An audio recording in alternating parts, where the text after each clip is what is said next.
சம்பளத்தை வாங்கி 5ஆம் தேதி ஊருக்கு பணம் அனுப்பின கையோட டெலிபோன் வரும்.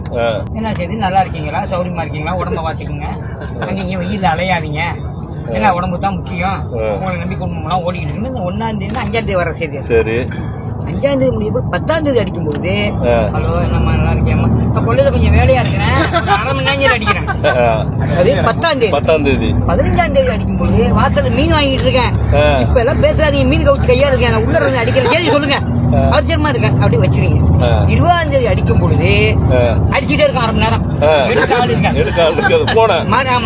ஒரு பாமன் ஏன் திரும்ப எடுக்கும் பொழுது நின்று போயிடும்.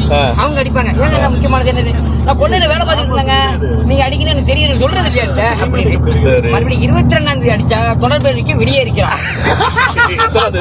22ஆம் தேதி பிற்பாடு 25ஆம் தேதி வந்த கையுடைய நீங்க அடிக்க வேண்டியது டெலிபோன் ஊர்ல இருந்து வரும்.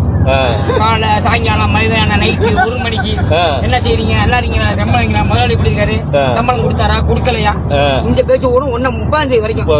உங்களுக்கு பைத்தியம் முடிஞ்ச மாதிரி இருந்துச்சு. 1ஆம் தேதி 5ஆம் தேதி சம்பளம் வைத்து ஊருக்கு அனுப்புவீங்க. இதுதான் ஓடிட்டு இருக்கு. காசு போல அடுப்புல போனதுங்க. இதான் ஒரு யோசனை பண்ணுங்க. நகை அடமானம் வச்சிருக்கிறேன், அந்த கடை இருக்கு, இந்த கடை இருக்கு, இதை அடைக்கிறது காட்டி 2 வருஷம் முடிஞ்சு போகும் லைஃப் கால். இதான் கோயித்து வாழ்க்கை. கோயித்து வாழ்க்கை செய்யணும்.